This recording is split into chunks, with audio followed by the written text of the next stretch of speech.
नमस्कार एवन उत्तराखंड में आप सभी का स्वागत है। मैं हूं आपके साथ स्फूर्ति सिंह। खबरों की शुरुआत करेंगे, लेकिन उससे पहले एक नजर हेडलाइंस पर। मुख्यमंत्री कर रहे विभागवार समीक्षा बैठक, विभागों के कामों में तेजी लाने के लिए दिए निर्देश। लोकसभा चुनाव के चलते कामों में हुई थी रुकावट।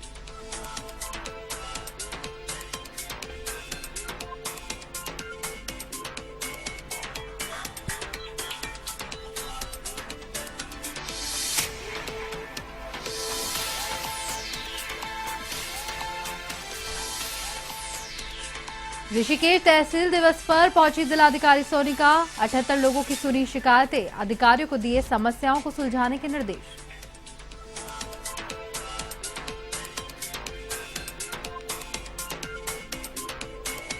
पौड़ी पुलिस की बड़ी कार्रवाई, 2 नशा तस्करों को किया गिरफ्तार। 26 लाख रुपए का अवैध गांजा किया बरामद।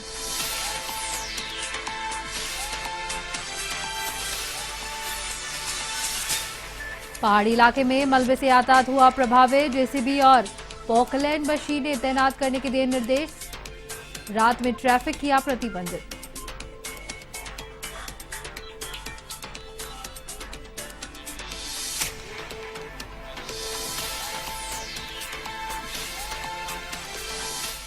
और अब खबरें विस्तार से।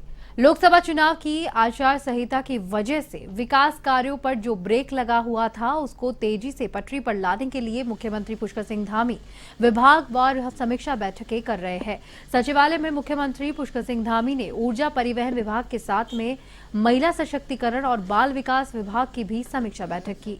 मुख्यमंत्री का कहना है कि लोकसभा चुनाव के चलते कामों में जो तेजी में कमी आई थी, उसके बाद विभागवार कामों में तेजी लाने के निर्देश दिए जा रहे हैं। हर अपने विभाग की 10-10 स्कीम गेम चेंजर वाली दे, ऐसे में निर्देश दिए गए हैं। अगले 10 सालों के विकास कार्यों के रोड मैप भी समीक्षा बैठक में निर्णय लिए गए। इस समय क्योंकि लोकसभा चुनाव के बाद पिछले 2-2.5 महीने पूरी मशीनरी लोकसभा चुनाव के व्यस्त होने के कारण से अब कामों को और निरंतरता देनी है, तेजी देनी है। इसलिए सभी विभागों का क्रमवार रूप से हमने समीक्षा रखी है, जिससे कि जो पिछले दिनों काम हुए हैं, हम कितना पहुँचे हैं, कितना हमारा लक्ष्य है, और हर विभाग अपनी 10-10 योजनाएं प्राथमिकता की दे, गेम चेंजर स्कीम दे। अगले 2 सालों के अंदर जो पूरे होने वाले वो प्रोजेक्ट दें, 2025 के दें, और अभी तक हमने कितना प्राप्त किया है उसकी सारी जानकारी, और आगे हमें कौन से लक्ष्य प्राप्त करने हैं, और अगले 10 सालों का जो रोड मैप है वह भी प्रस्तुत करें। तो उसकी समीक्षा हो रही है। और साथ में मानसून भी चूँकि आ गया है, और मानसून के समय में तमाम प्रकार की जो आपदाएं आती हैं उसका हर वर्ष हमको सामना किसी न किसी रूप में करना पड़ता है, तो उसके लिए भी सभी विभाग। ऋषिकेश तहसील दिवस के अवसर पर जिलाधिकारी देहरादून सोनिका ऋषिकेश पहुंची, जहां उन्होंने तहसील परिसर में आयोजित कार्यक्रम के दौरान लोगों की समस्याओं को सुना। मौके पर ही समस्याओं को सुनने के बाद उनके समाधान के लिए संबंधित अधिकारियों को निर्देशित किया गया। साथ ही कुछ समस्याओं का समाधान मौके पर ही हो सका, जिसकी जानकारी के बाद समाधान करने का दावा जिलाधिकारी ने किया है। बता दें कि आज तहसील दिवस का कार्यक्रम था। लंबे समय के बाद जिलाधिकारी देहरादून सोनिका तहसील दिवस के कार्यक्रम में पहुंची। यहां उन्होंने 78 लोगों की समस्याओं को सुना। वहीं ज्यादातर बिजली, पानी, जल भराव और संपत्ति विभाग से लेकर संबंधित मामले अधिक सामने आए। इसको संज्ञान में लेने के बाद जिलाधिकारी ने समाधान करने के लिए अधिकारियों को निर्देश दिए।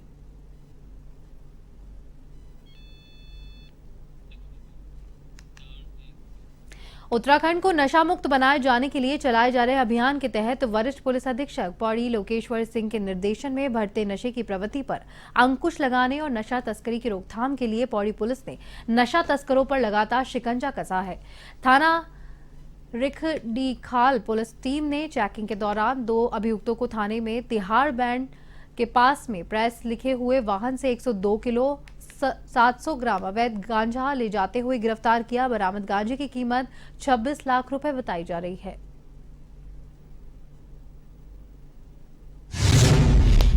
थाना रिखणीखाल के दौरान चेकिंग आज 2 अभियुक्तों को गिरफ्तार किया गया है, जिनसे रिकवरी में कुल 102 किलो गांजा रिकवर किया गया है, और साथ ही साथ वाहन को भी सीज किया गया है।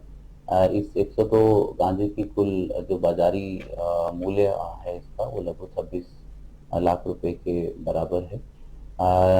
इस प्रकार की शिकायत हमारे पास प्राप्त हो रही थी कि कुछ तस्कर हैं जो कि रिक्ति खाल क्षेत्र से गांजे की सप्लाई कावड़ मास में करते हैं।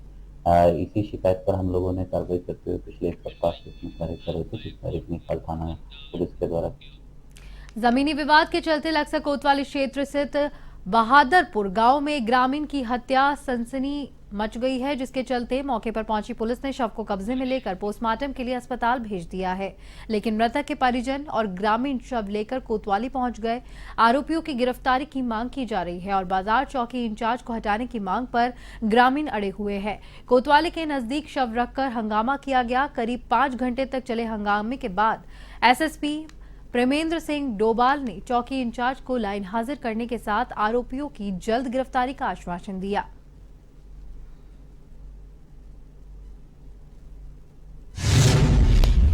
एक जमीनी विवाद को लेकर दो पक्षों के बीच हुए संघर्ष में एक युवक अशोक सैनी की मृत्यु हुई थी, जिसको लेकर पीड़ित पक्ष के लोगों के द्वारा आक्रोश व्यक्त किया जा रहा था, जिसको मौके पर आकर समझाया बुझाया गया है। और इसमें जांच के उपरांत जिन लोगों की भी जो भी भूमिका रही है उन लोगों के द्वारा इस संबंध में तहरीर दी गई है, नामजद तहरीर दी गई है।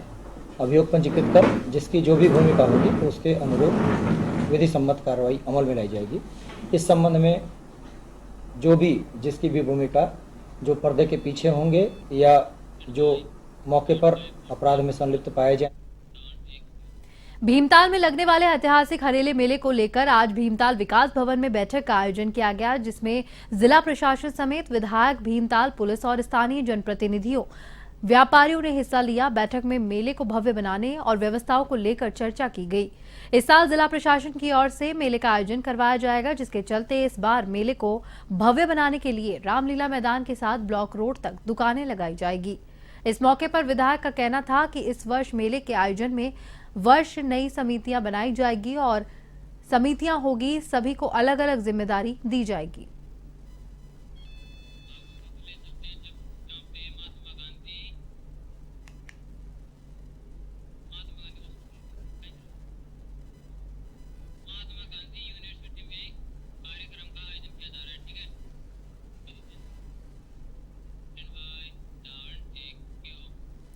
अब आपको सीधा लिए चलते हैं जयपुर के महात्मा गांधी हॉस्पिटल में, जहां पर महात्मा गांधी यूनिवर्सिटी में कार्यक्रम का आयोजन किया जा रहा है। यही शक्ति से विष्णु सृष्टि का पालन करते हैं और तब की ही शक्ति से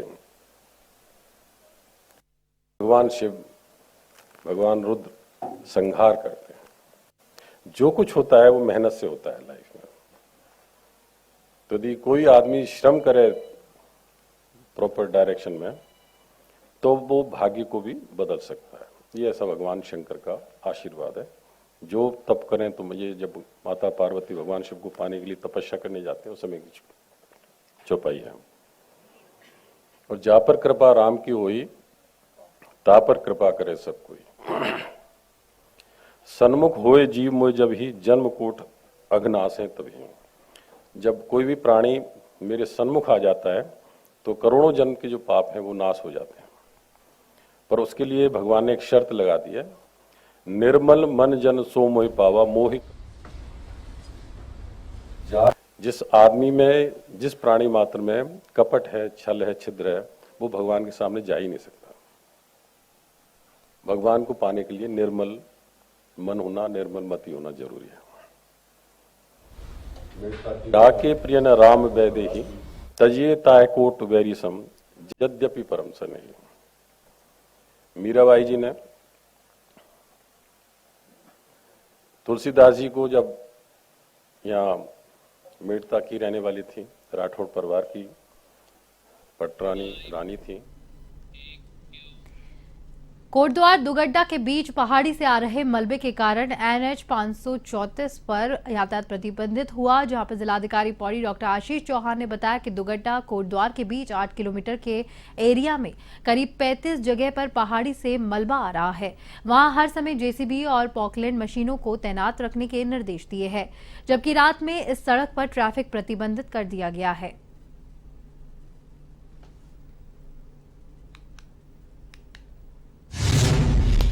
8 किलोमीटर के जोन में 35 लैंडस्लाइड हमारी नए लैंडस्लाइड पॉइंट्स बने और इसके लिए लास्ट ईयर भी उनके द्वारा जो एस्टिमेट्स भेजे गए थे वो अभी पास होना और उन प्रोसेस में है। और इस बार के लिए मेरे द्वारा उन्हें ये निर्देश दिए गए हैं कि हमारी 2 पोकलेन प्लस जो दूसरी मशीन हैं वो लगाई जाएं। उसके लिए उन्हें फंडिंग भी की जा रही है, प्लस साथ ही जो ट्रैफिक को रेगुलेट किया जाना है। और जैसा कि एडिशनल एसपी ने अभी बताया है कि रात 8 बजे से सुबह 5 बजे तक ट्रैफिक रेस्ट्रिक्शंस भी लागू किया जाएगा। तो इन सारे एस्पेक्ट्स को हम लोग कवर करें ताकि किसी भी लैंडस्लाइड में मानव क्षति को रोका। उधम सिंह नगर जनपद के पुलभट्टा थाने में तैनात एसएसआई की करंट लगने से दर्दनाक मौत हो गई। उन्हें गंभीर अवस्था में इलाज के लिए निजी अस्पताल ले जाया गया, जहां चिकित्सकों ने उन्हें मृत घोषित कर दिया। पुलिसकर्मी की मौत की खबर से महकमे में शौक की लहर है, जहां पर सूचना के बाद पुलिस के अधिकारी भी मौके पर पहुंचा था। पुलिस ने शव को कब्जे में लेकर पोस्टमार्टम की कार्रवाई भी शुरू कर दी है। हमारा पुलभट्टा थाना में तैनात हमारा एएसआई श्री सुरेश पसमोला जी है, तो वो अपना नित्य कर्म करके नहा धो के अपना खाना खाने के लिए तैयार हो रहा था। तो जूता सुखाने के लिए वो बाहर गया, बैरक से बाहर। तो बैरक से बाहर गया तो अकेला ही था। तो खंबे के पास एक नॉर्मल खंबा है जिसमें स्ट्रीट लाइट लगा हुआ है, उस खंबे को इनका पैर लग गया है। तो उस हालत में पाया गया कि ये बिल्कुल धड़ करके आवाज़ आ गया। तुरंत आसपास के पुलिस वाले चले गए, उनको निकालने की कोशिश किया। ये देखा गया कि पैर चिपक गया था उनका खंबे के डंडे से। तुरंत जो है उनको अलग कर लिया गया। तब तक वो बेहोशी मतलब नॉन रिस्पॉन्सिव हो चुके थे। तो तुरंत सीपीआर दे दिया गया पूरी टीम द्वारा। सरकारी गाड़ी में तत्काल जो है किच्चा हॉस्पिटल और तदोपरांत जो है गौतम हॉस्पिटल लेके गया, परंतु वहाँ पर पूरी एक्टिविटी कार्डियक की नहीं थी। सीपीआर लगातार प्रोटोकॉल के तहत दिया गया। ये सब के बाद डॉक्टरों ने उनको मृत घोषित कर दिया गया है। भीमताल में लगने वाली ऐतिहासिक हरेले मेले को लेकर आज भीमताल विकास भवन में बैठक का आयोजन किया गया, जिसमें जिला प्रशासन समेत विधायक, भीमताल पुलिस और स्थानीय जनप्रतिनिधियों समेत व्यापारियों ने हिस्सा लिया। बैठक में मेले को भव्य बनाने और व्यवस्थाओं को लेकर चर्चा हुई। इस साल जिला प्रशासन की ओर से मेले का आयोजन करवाया जाएगा, जिसका चलते मेले को भव्य बनाने के लिए रामलीला मैदान के साथ ब्लॉक रोड तक दुकानें लगाई जाएगी। इस मौके पर विधायक का कहना था कि इस वर्ष भी हर वर्ष की तरह आयोजन किया जाएगा और समितियां होगी, सभी को अलग अलग जिम्मेदारी दी जाएगी।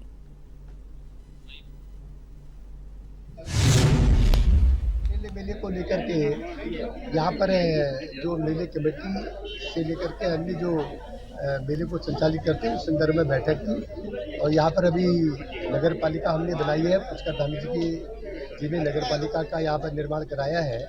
तो इस बार नगर पालिका के अधीन ये मेला होगा और इसमें प्रशासक के रूप में जो एसडीएम है और हमारे भारतीय जनता पार्टी के और अन्य संगठनों के जो भी लोग हैं सब लोग मिलजुल के इस मेले को संचालित करते हैं। और ये ऐतिहासिक मेला इस बार बनेगा क्योंकि इस बार नगर पालिका बनने के बाद पहली बार ये मेले का आयोजन किया जा रहा है। और इसी के साथ एवन उत्तराखंड में फिलहाल के लिए इतना ही। मुझे दीजिए इजाजत। नमस्कार।